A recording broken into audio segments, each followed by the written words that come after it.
Welcome to the Deep Dive. We're here to take fascinating historical source material and, well, really plunge in, pulling out the most important ideas and insights just for you. Today we're journeying back to a really captivating era, a time gripped by mystery and what seemed like the supernatural. We're looking at the rise of early modern spiritualism. That's right. And our specific guide for this deep dive is, I think, a really compelling historical account. We're working with excerpts from Frank Podmore's 1902 book, Modern Spiritualism. And this isn't just a straightforward history. Podmore was really undertaking a serious investigation, looking into the claims, the phenomena, the key players, and, the whole public fascination with spiritualism. Primarily in the mid to late 19th century, and especially here in England. It was a time when talking to the dead wasn't just some fringe idea. It was a vibrant public movement. Absolutely. And our mission today really is to navigate Podmore's quite extensive account, pulling out the core insights, the analyses, all from his specific historical viewpoint, looking back from 1902. We'll explore how spiritualism really took hold, the sometimes pretty wild and controversial things people reported seeing. Definitely wild. And crucially, how investigators back then, scientists, early psychologists, thinkers, tried to make sense of it all using the knowledge they had at the turn of the 20th century. It was such a period of massive change, wasn't it? Technologically, socially, intellectually too. The Victorians were wrestling with science, with religion, with doubt. And spiritualism seemed to offer answers, or at least these powerful experiences that really resonated with a lot of people. So we're going to unpack stories of, wrapping tables, objects moving on their own, shadowy figures appearing, messages coming through mediums, all seen through Podmore's detailed and often quite skeptical lens. It's going to be fascinating. Get ready for a journey into the past that honestly still raises some really interesting questions about belief, perception, and, well, the human mind itself. Let's dive in. Okay, so let's start unpacking this journey with Podmore. He makes it clear that spiritualism didn't just, appear out of thin air in England. He talks about an incubation period. What does he mean by that? What sort of earlier ideas or phenomena does the source suggest were kind of laying the groundwork? That's a really crucial starting point for Podmore, He suggests there were these existing streams of thought and activity that sort of prepared the soil, if you like. On one hand, he points to traditions connected with animal magnetism and alchemy. Now, animal magnetism, popularized by Mesmer and others. Mesmerism. Exactly. It involved ideas about some kind of universal fluid or force that could be manipulated. This could lead to trance states, apparent healing, sometimes even seemingly supernormal perceptions in the person being magnetized, the somnambule. And alchemy, well, that involved ideas about hidden forces in nature. So you had these traditions involving beliefs in subtle, unseen energies and, importantly, altered states of consciousness that weren't really part of mainstream science then. Makes sense. And the other side? On the other hand, Podmore links the precursors to older, more folkloric phenomena, things like poltergeists and witchcraft. These were historical reports of unexplained physical disturbances, knockings, objects flying around, strange noises often attributed to unseen entities, maybe mischievous, maybe something else. So you had these threads already existing. Unseen forces, altered states, and unexplained physical stuff happening at home. Exactly. Those two threads were kind of simmering beneath the surface. Okay, so it wasn't a completely alien landscape for these ideas. Now, the source notes the immediate start of modern spiritualism as a movement is linked to German somnambules.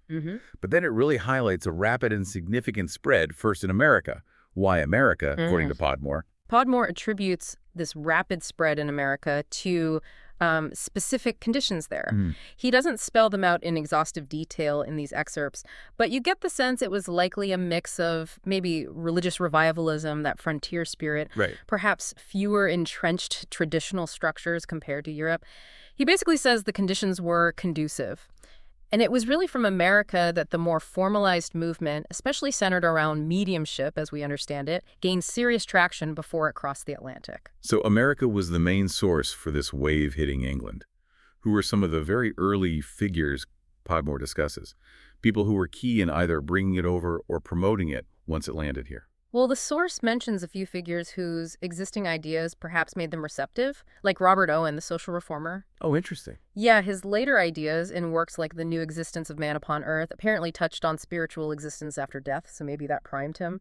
And early periodicals started popping up, like the Yorkshire Spiritual Telegraph, giving a platform for these discussions.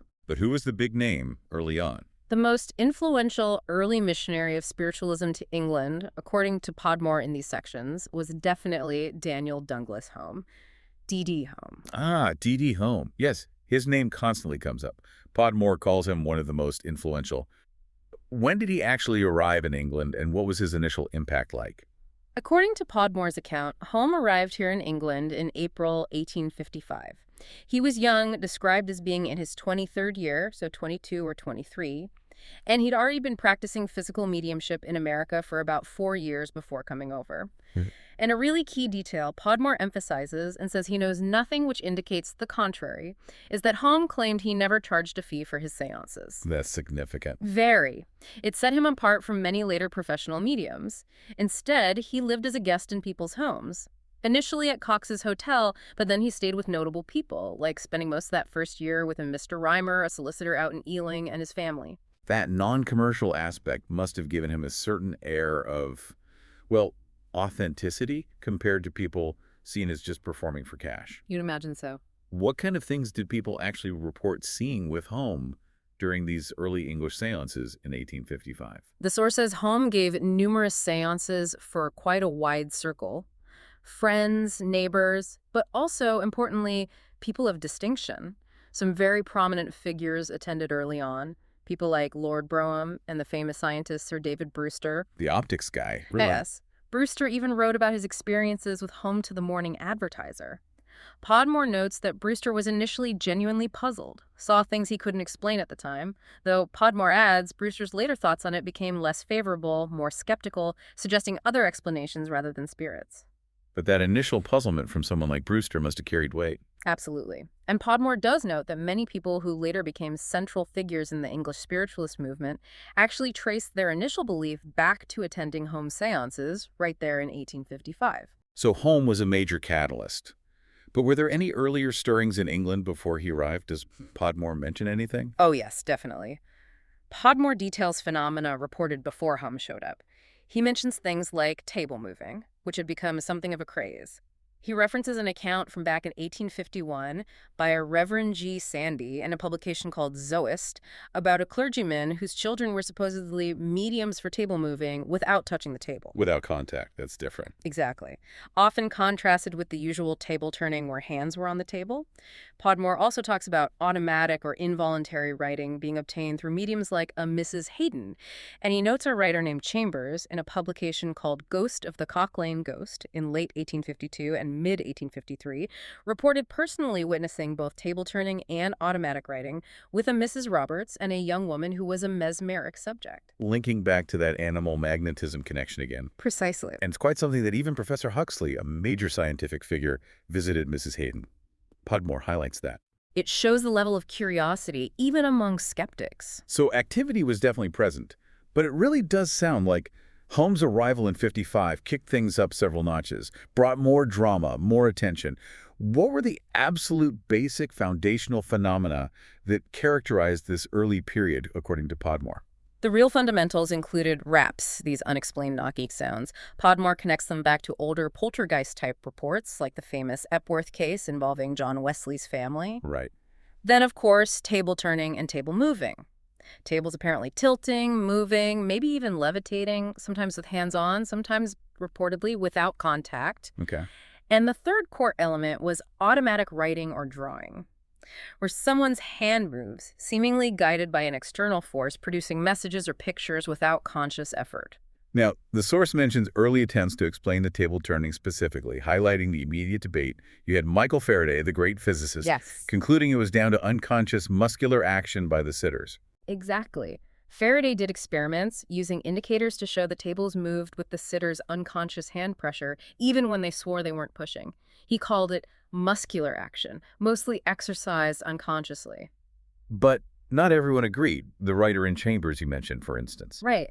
Others felt Faraday's explanation didn't cover everything they'd seen. That writer suggested some kind of subtle matter which pervades all nature. Maybe electricity was involved. Yeah. It shows that initial tension, scientific skepticism versus a search for alternative explanations, whether purely materialist or maybe something else, some unknown force. They were grasping for models. Definitely. Podmore also mentions a figure named Ashburner.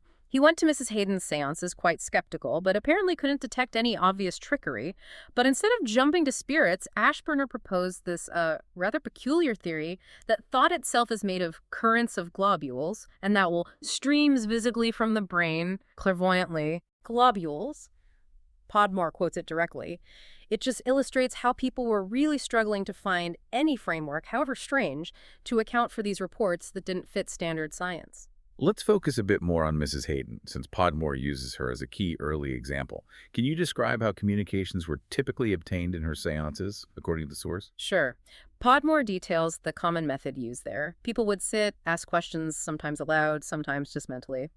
And the raps, the knocks, would provide simple yes or no answers, like a basic code. Okay, simple enough, but for more complex answers. For that, Mrs. Hayden apparently used an alphabet printed on a card.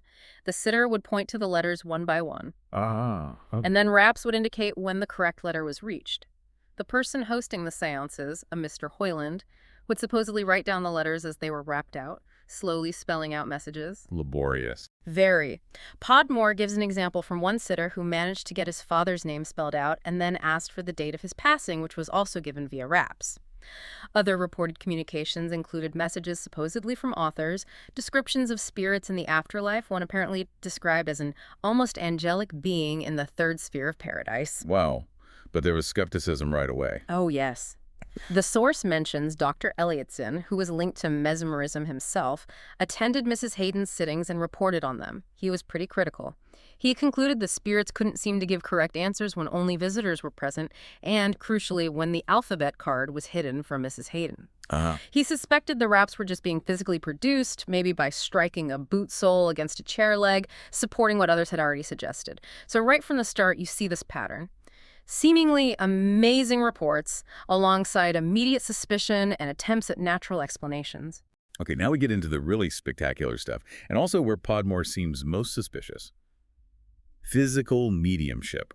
What does he mean by that term, and who are the key players involved? Right, physical mediumship, as Podmore lays it out, covers phenomena that seem to directly affect the physical world, apparently without any normal cause. So think objects moving through the air, unexplained sounds, physical touches from unseen sources, actual materializations of forms, people or objects levitating, and direct spirit writing where no human hand is visibly involved. Purely physical effects. Got it.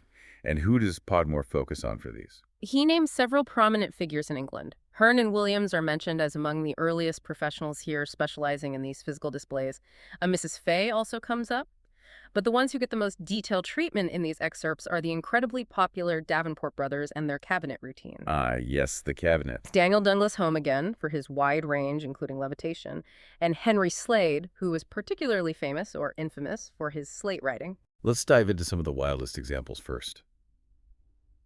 Podmore mentions the transit of Mrs. Guppy. That just sounds unbelievable. A person teleporting. Yes, the transit of Mrs. Guppy is definitely one of the most bizarre phenomena reported in the source. Podmore recounts the claim that Mrs. Guppy, described as a large lady, Right. suddenly appeared, materialized, at a séance being held by Hearn and Williams. She'd supposedly been transported there instantly by spirits from her own home some distance away. Just appeared in the room. That was the report. Podmore notes that Dr. A.R. Wallace, the co-discoverer of evolution, Wallace believed this. he reportedly witnessed it or was present at the séance where it was claimed to happen. Podmore cites Wallace's own writings on it. Podmore himself presents it as a report from believers without offering a mechanism, just noting it as one of the extraordinary claims being made. Yeah. It really pushed the limit. I'll say. And then there's this spirit writing by Mrs. Jenkins' baby. Seriously. Podmore includes this report, too, attributing the phenomenon to the infant son of Mr. H.D. Jenkin, who was a prominent spiritualist. The story, published in the Medium and Daybreak, claimed that a piece of paper and a pencil were placed near the baby's hand, and a message miraculously appeared, including the name Susan Jenkins' deceased wife's name. By the baby's hand. That was the claim. A facsimile of the writing was even published as proof. Podmore adds that Jenkin later reported even more wonders, like a Greek sentence appearing via direct spirit agency. Again, Podmore presents this as reported by Jenkin and believers, highlighting the extreme nature of some claims. These examples definitely strain credulity. What about the more performance-like stuff, the Davenport brothers? That sounds more like a stage magic act. Podmore describes their performances quite thoroughly. Typically, the brothers would be very securely tied up with ropes, then placed inside a large cabinet. Once the doors were shut or the lights dimmed, things would start happening. Musical instruments inside would play bells, guitars, sometimes reportedly right over the sitters' heads. People reported feeling cold winds, physical touches like pats or even blows, and sometimes objects from inside the cabinet would fly out. And then? Then, when the cabinet was opened, the brothers would be found still tightly bound exactly as they were supposedly tied initially. But could conjurers do this? Podmore explicitly notes that skilled stage magicians of the time, like Tolmach and Anderson, could indeed imitate these feats.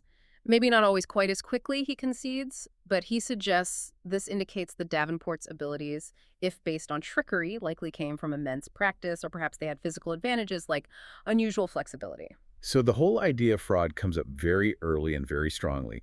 When Podmore discusses these physical phenomena, he explicitly talks about defects in the evidence and establishes a general presumption against genuineness. Why is he so skeptical here? Podmore lays out several strong reasons for this skepticism.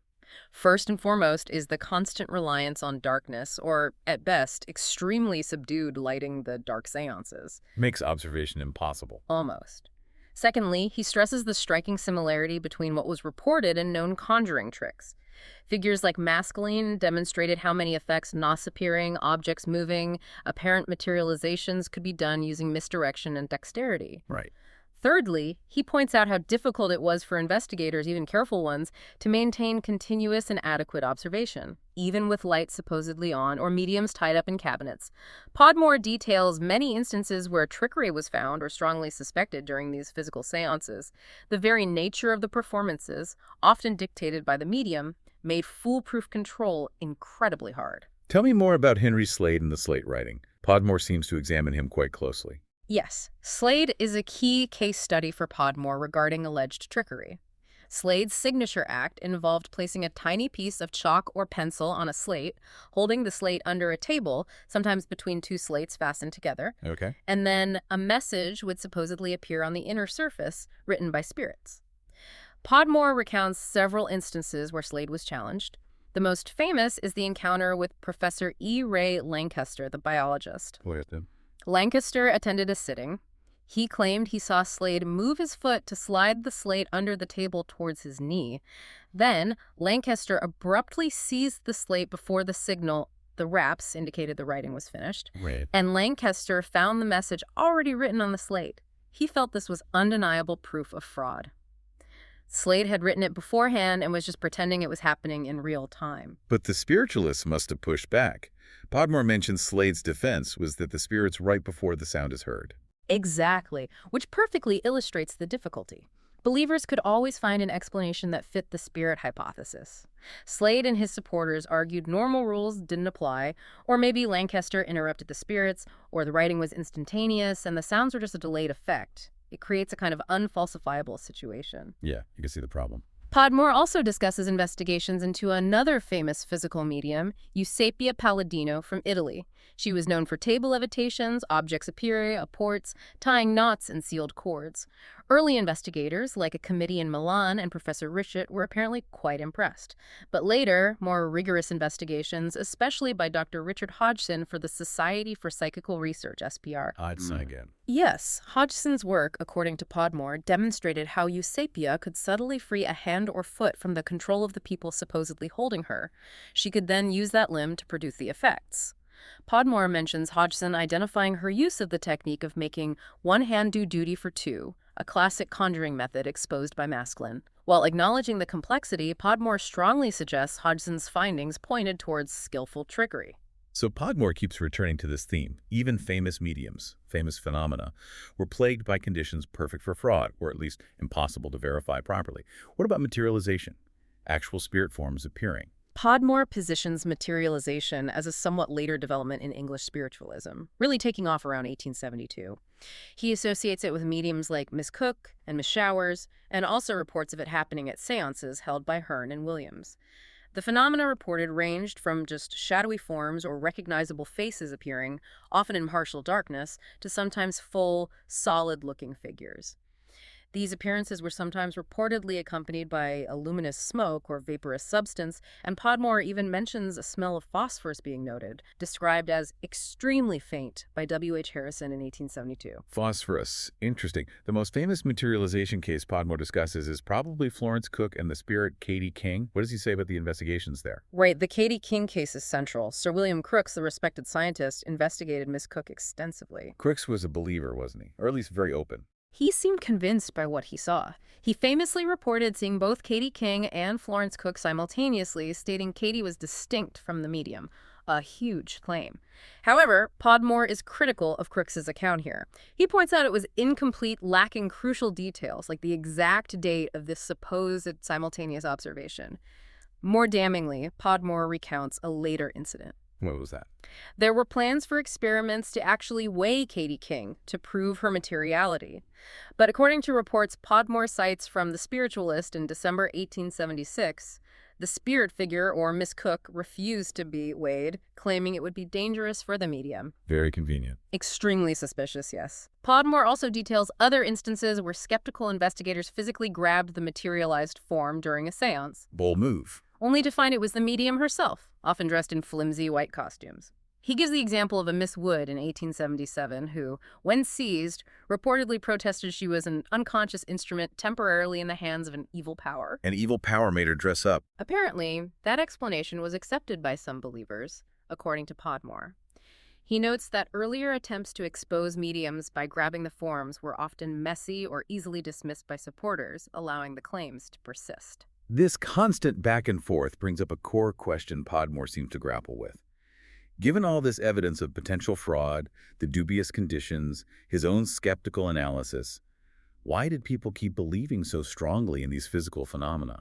Podmore really attributes it largely to what he calls an overwhelming predisposition to belief among many attendees, and sometimes even among the investigators themselves. We've wanted it to be true. Deeply. And that desire, he suggests, could cloud critical judgment. He also points out that many early exposure attempts were poorly handled, inconclusive, or easily explained away by spiritualists. They'd claim the skeptics broke the rules, violated the delicate conditions, or disrupted the psychic process. Right, blame the skeptic. Exactly, and some spiritualists even develop theories to account for exposures. Ideas like maybe spirits could temporarily dematerialize the medium's body and move it, making simultaneous appearances impossible under test conditions. Or maybe a genuine medium might occasionally cheat when the power failed, but was still genuine most of the time. Interesting rationalizations. Crucially, Podmore points to what he saw as an implicit belief on all hands in the honesty of the professional medium among many spiritualists. This was despite the mounting evidence of trickery being demonstrated by conjurers. He notes even figures like W.H. Harrison, editor of The Spiritualist, seemed to have this extraordinary confidence, which was only later rudely shaken by exposures. So, for many believers, the subjective experience of the séance, combined with that powerful desire to believe, simply outweighed the skeptical arguments or evidence of possible fraud. Okay, let's shift gears a bit. Beyond the physical theatrics, Podmore's source material also digs into what he terms automatic activity. What does this category cover, and how does it sort of shift the focus away from just physical tricks? Automatic phenomena, in Podmore's framework, are actions or utterances produced by a person that seem to happen without their conscious will or direction. This includes things like inspired writing and drawing, where the hand just moves on its own, trance speaking, where the medium enters an altered state and delivers discourses supposedly from spirits, and also receiving visions or impressions seemingly automatically. Okay. And Podmore actually argues that this specific outburst of subliminal or automatic activity during that period was a more significant and, quote, real explanation of the rapid growth of spiritualism in England than the physical stuff. More important than the physical phenomena. Why? Possibly because it resonated more deeply on a personal level, felt more intimate, and was perhaps harder to dismiss purely as stage magic or physical trickery.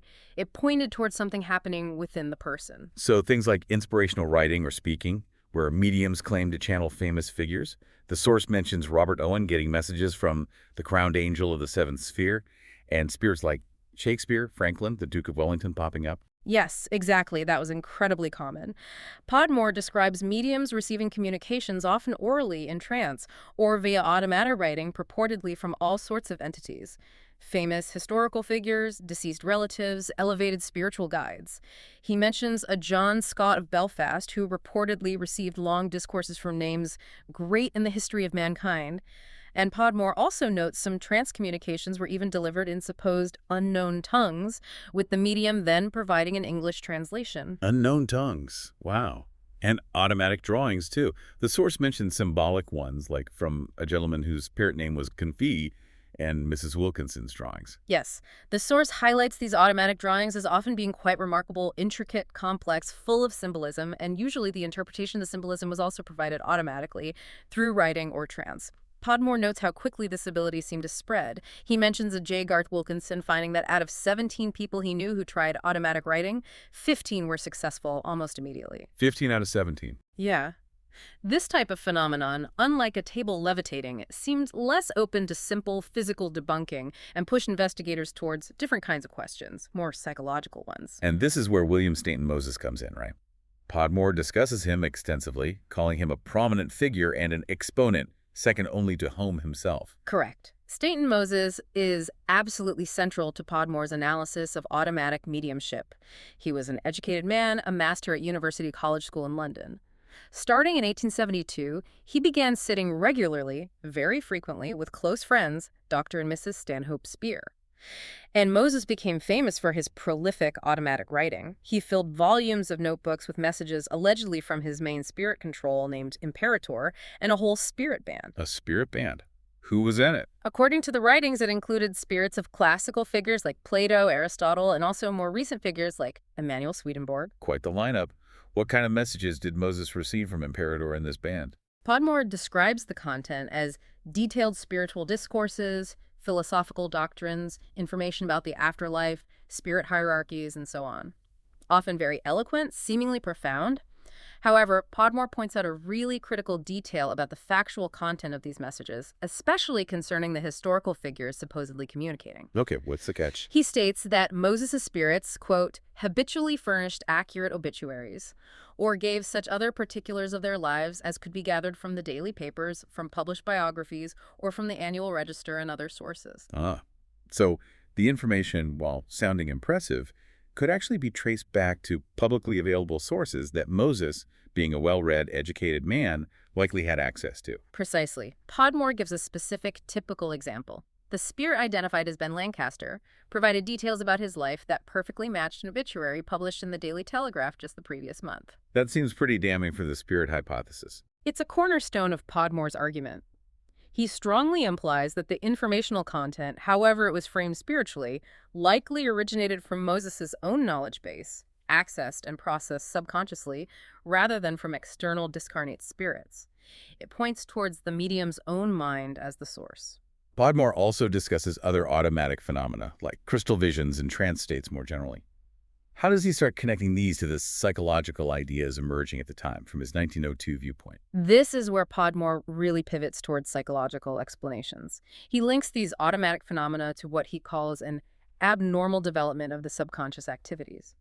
Now, he's careful. He says this doesn't necessarily mean serious deviation from sanity, but rather an unusual prominence or activity of the mind operating below conscious awareness. He connects crystal visions, trance speaking, automatic writing, and drawing explicitly to concepts like dream consciousness, the idea of a secondary personality, and the broader phenomenon of apaumatism. He sees them as states where the normal mental balance, the equilibrium of the psychic life, is upset, allowing this usually hidden mental material to surface and manifest, sometimes in ways that feel external. The source mentions Professor Janet's work in France, in cases like Achilles' demoniac possession, or Michel Till, who had intense automatic writing experiences after trying spiritualism. Yes, Podmore uses these clinical examples from psychopathology to illustrate how automatic activity can manifest spontaneously or be linked to specific psychological states like hysteria or dissociation outside of formal mediumship. In Till's case is presented as a sporadic outburst of automatism in an educated man. After trying automatic writing just once, Till apparently experienced troubled nights, an inner voice, automatic limb movements, and automatic writing that delivered terrible news about his son news, which later proved true, interestingly. Podmore uses this to show automatism wasn't just for mediums. And the Helene Smith case, Right. investigated by Flournoy. Right, the famous case of Miss Helene Smith. Her mediumship involved automatic writing and speaking in supposedly unknown languages like Martian, along with elaborate visionary cycles about life on Mars and past lives.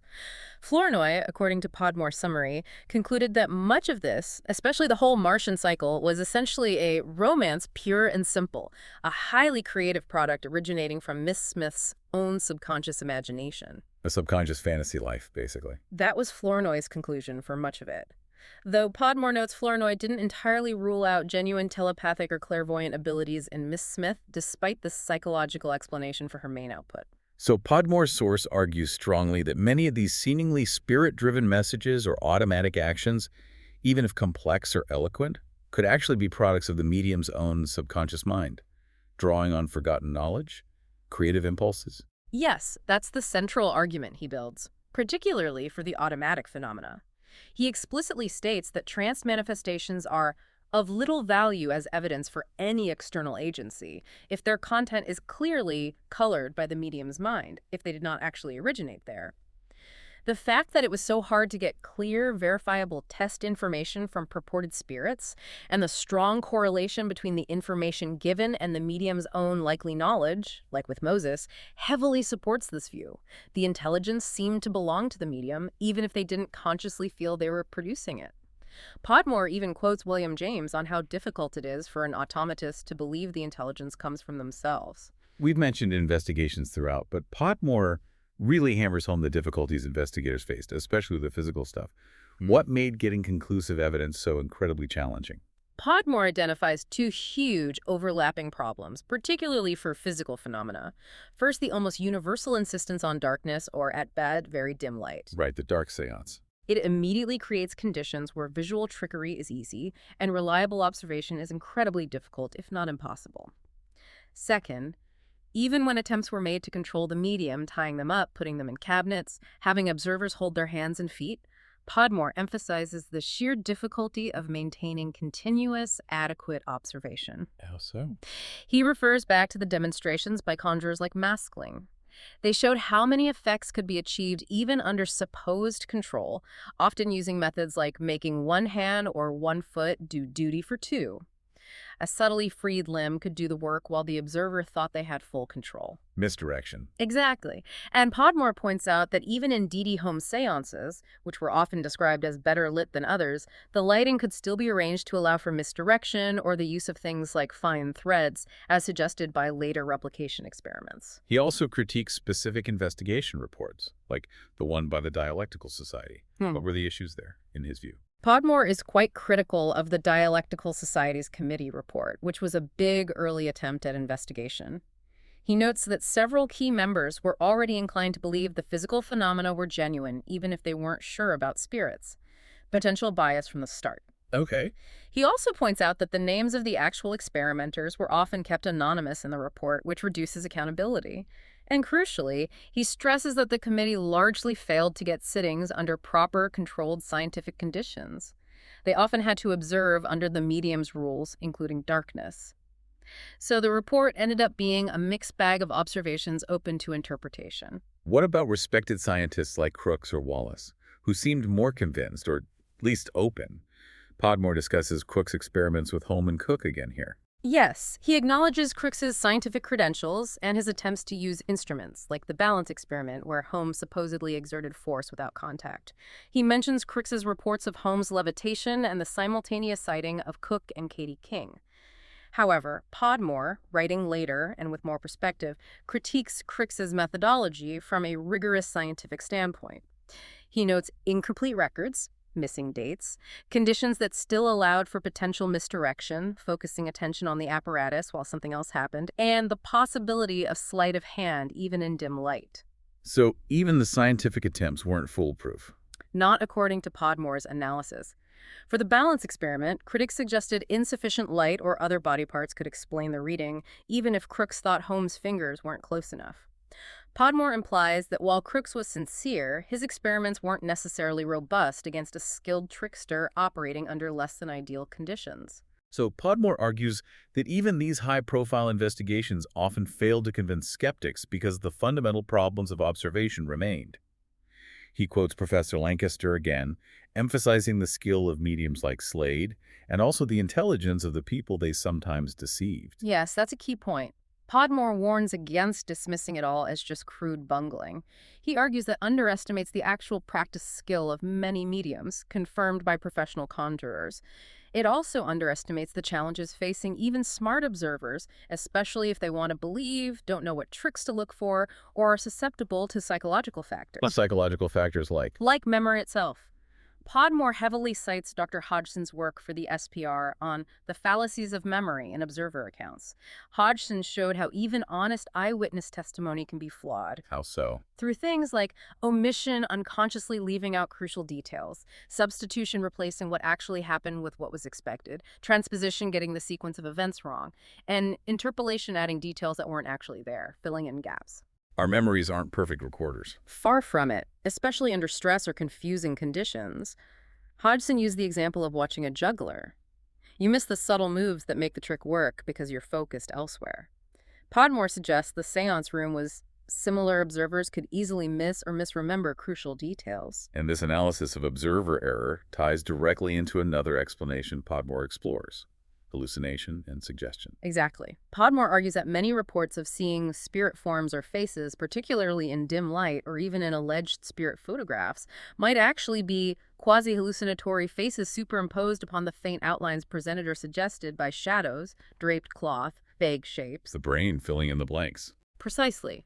He suggests it's a product of familiar mental processes pushed to extremes. Under conditions of high expectation and suggestion, the sitters are ready to recognize in any white-robed figure the spirit of mother, sister, or wife.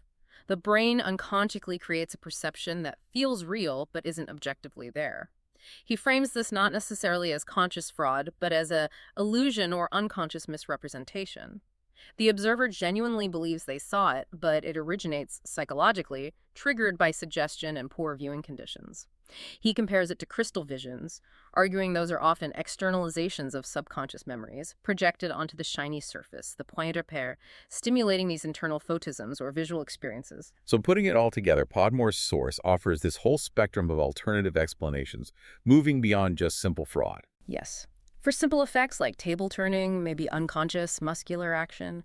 For the big physical feats, materialization, slate writing, cabinet phenomena, often skilled trickery and misdirection exploiting poor conditions. And for the subjective experiences, the automatic phenomena and the unreliable eyewitness accounts a whole range of psychological processes. Automatism, suggestion, hallucination, memory errors. That's the core of his analysis. While he acknowledges a few phenomena, especially some associated with D.D. Home, remain puzzling or hard to replicate via known trickery under the reported conditions, the overwhelming thrust of his argument explains the vast majority through this combination of fraud, psychology, and observational error, rather than invoking spirits. His summary explicitly concludes that physical phenomena, with certain doubtful exceptions, boil down to trickery or muscular automatism, an illusion or unconscious misrepresentation. Let's zoom out a bit from the phenomena themselves. Podmore's work also gives us a feel for the spiritualist movement as a whole, the community, the different ideas floating around, the publications that shaped it. Yes, it wasn't just isolated seances. It was a social and intellectual current with its own ecosystem. Podmore mentions several important periodicals: the spiritual magazine Human Nature, The Spiritualist. The Spiritualist, edited by W.H. Harrison, is interesting because Harrison himself was a photographer involved in investigating spirit photography claims. It shows that interception of media, community debate, and attempts at investigation all happening within the movement. These magazines were vital for sharing reports, debating theories, connecting believers. And Podmore notes, it wasn't monolithic. There were different factions or perspectives within English spiritualism. Definitely. He contrasts what he calls the popular movement, often associated with figures like James Burns and his publication Human Nature. Podmore describes this faction as often, frankly, democratic and non-Christian, and holding firmly to the primitive faith that the phenomena were caused by the spirits of dead men and women. Okay, the core belief and the contrast. Contrasting with that were more educated or scientifically minded individuals drawn into spiritualism. Podmore names Sergeant Cox, Cromwell Varley, who was an electrician, and actually conducted electrical tests on mediums. Really? Yes, and figures like Crooks and Wallace. These individuals were often initially captivated by the sheer puzzling nature of the phenomena and were actively seeking explanations. Sometimes they proposed unknown natural forces or explored what were called animistic views. Animistic meaning? The idea that the phenomena might originate from the medium's own spirit or psychic force, perhaps unconsciously released, rather than from external discarnate spirits. Podmore also notes, for instance, that the ideas of Allan Kardec, the French spiritualist who emphasized reincarnation, never really caught on strongly in England compared to the focus on communicating with the recently deceased. Interesting cultural difference. Podmore also mentions impressive trance speakers like Mrs. Emma Hardinge Britten and Mr. Morse. They could apparently give these eloquent speeches while entranced, sometimes on complex topics chosen right then by the audience. Yes, he highlights this. Sergeant Cox is quoted describing hearing an uneducated barman in trance debating philosophy, reason and foreknowledge, will and fate, apparently holding his own against actual philosophers. That's remarkable, even if psychological. It points to another fascinating aspect, doesn't it? Even if you accept a psychological explanation, the performance itself could be stunning. Accessing vocabulary, complex arguments, a level of fluency perhaps not seen in the person's normal state. Podmore does add a note of caution about Mrs. Britten, saying that after 15 years as a prominent speaker, few subjects would likely be completely unfamiliar to her, even if the delivery felt automatic. Good point. The source also touches on the deep personal meaning spiritualism held for believers. It quotes the poet Gerald Massey, describing it as making religion infinitely more real, a transformation of faith into facts. He used that powerful analogy of being trapped below deck your whole life, then finally seeing the stars. That really captures the profound personal impact, doesn't it? For many, it wasn't just intellectual curiosity. It seemed to offer tangible, personal proof of survival after death, continued connection. It provided comfort, meaning, answers to fundamental human questions in a way that maybe traditional religion wasn't doing for everyone in that era of change and scientific challenge. And finally, Podmore doesn't shy away from the human side of the movement. He mentions internal disagreements, rivalries affecting organizations like the British National Association of Spiritualists, BNAS, often fueled by rival egotisms. Absolutely. It reminds us that despite the shared belief, it was a human social movement with all the usual challenges. Personality clashes, organizational squabbles, debates over direction. Podmore notes that external pressures, like Slade's prosecution, sometimes unified them temporarily, but the internal tensions were real. It wasn't some perfectly harmonious spiritual collective. Okay, stepping back again and looking at the whole arc of Podmore's analysis in these excerpts, there's a definite shift, isn't there? It seems to move from just asking, is this real or fake, regarding physical phenomena, towards exploring how the human mind itself might create or perceive these extraordinary experiences. Yes, that transition is really key to understanding Podmore's contribution and the intellectual climate he was reflecting. The later sections, like Problems of Mediumship and his summary, lean heavily into psychological frameworks.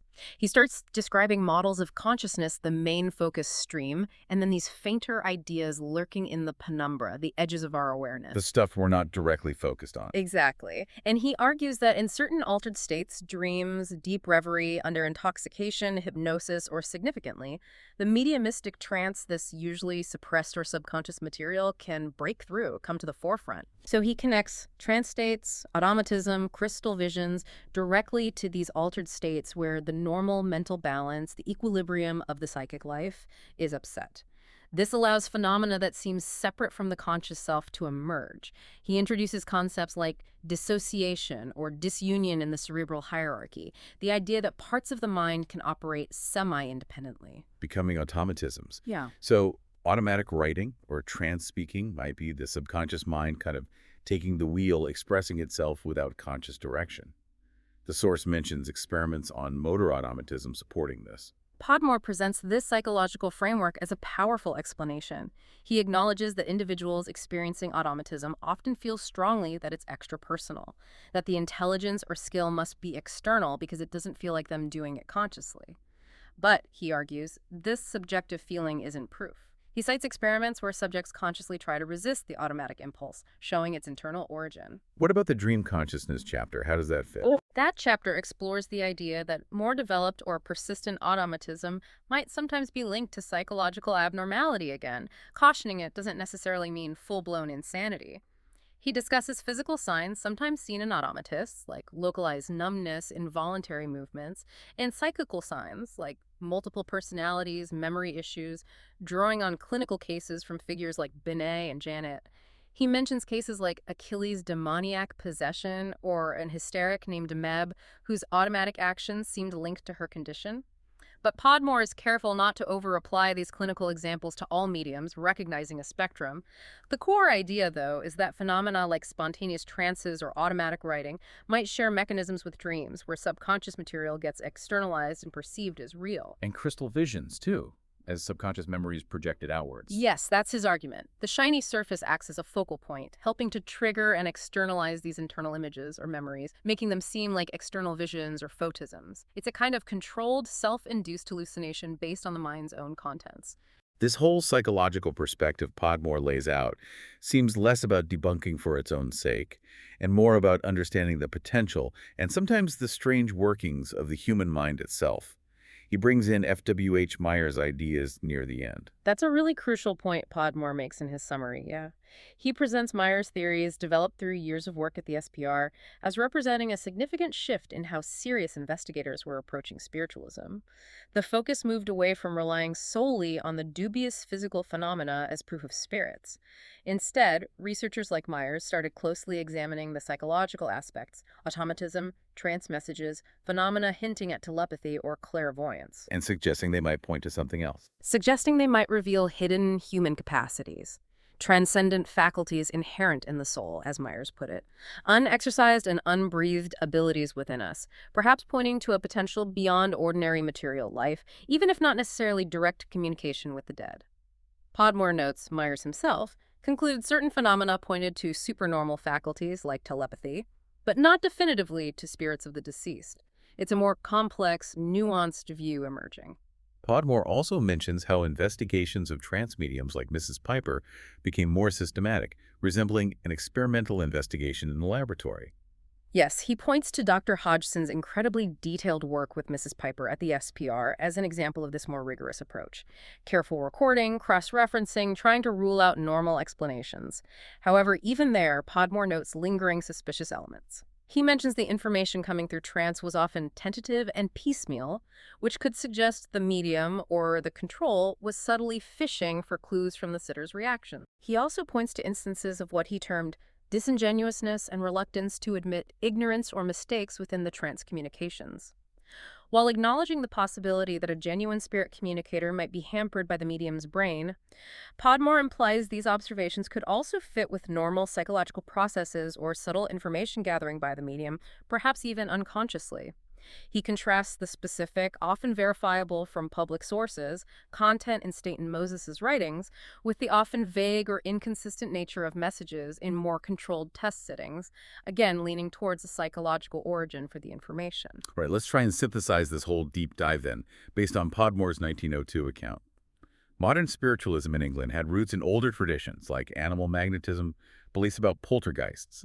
It exploded after influences arrived from America, featuring this huge, often spectacular range of claimed phenomena, raps, moving objects, automatic writing, trance, visions, even apparent materializations. Absolutely. And from Podmore's 1902 perspective, while the physical phenomena were dramatic and attention-grabbing, he concludes they were deeply problematic, frequently challenged by investigators, often replicable by conjurers. His analysis heavily points towards fraud and observational error as key explanations, especially given the reliance on darkness and the difficulties of control. Crucially, alongside that, Podmore details this wealth of automatic phenomena, the writing, drawing, trance states, and he argues these point much more compellingly towards the complex, sometimes strange, workings of the medium's own mind. Yes, he really focuses on subconscious activities, psychological dissociation, automatism as powerful potential explanations for these seemingly non-conscious outputs. And as the movement developed and investigations evolved, the source shows this clear shift. Psychological explanations using emerging ideas about the subconscious, automatism, hallucination, suggestion, gained real traction as interpretations. Right. And figures like F.W.H. Myers, through the SPR, began exploring if these phenomena, even if internally generated, might actually reveal latent, perhaps extraordinary human faculties, moving beyond simple fraud or delusion. Podmore's book, written over 120 years ago, really gives us this fascinating detailed snapshot of a time grappling with incredible claims. It shows those early struggles to apply scientific methods and psychological understanding to things that seem to defy all conventional explanation. Wow, that was quite a journey through early spiritualism and Podmore's efforts and the efforts of those he studied to make sense of it, all through history, skepticism, and emerging psychology. It really makes you think, doesn't it, about belief, perception, the limits of our understanding of the mind. It certainly does. It starkly highlights the challenges investigators always face with subjective phenomena or things happening under poor conditions. And Podmore's account so clearly shows how our understanding of the human mind itself was evolving, offering new ways to frame experiences that were previously just put down to external, supernatural causes. So what's the takeaway for you, the listener, thinking about this today? Well, I think this deep dive is a powerful reminder, isn't it? That throughout history, people have searched for connection with something beyond the ordinary, especially around death and loss. But it also powerfully underscores the absolute importance of critical thinking, of careful, unbiased observation, and considering multiple explanations, including psychological ones, when we evaluate extraordinary claims, whether from the 19th century or right now. Podmore, even back in 1902, was already leaning heavily on psychology as a key explanatory tool. And maybe it leaves us with a final thought to chew on, drawing from that discussion of Myers and others. If, as some of those early researchers wondered, some of these phenomena do hint at untapped human capacities, faculties as yet unexercised, are we, even today, still fully exploring the potential of our own minds? And how do we navigate that tricky space between profound inner experience and objective external reality? Something to think about. Thanks so much for joining us for this deep dive into the fascinating world of early modern spiritualism through the lens of Frank Podmore's historical investigation. We hope it gives you plenty to ponder.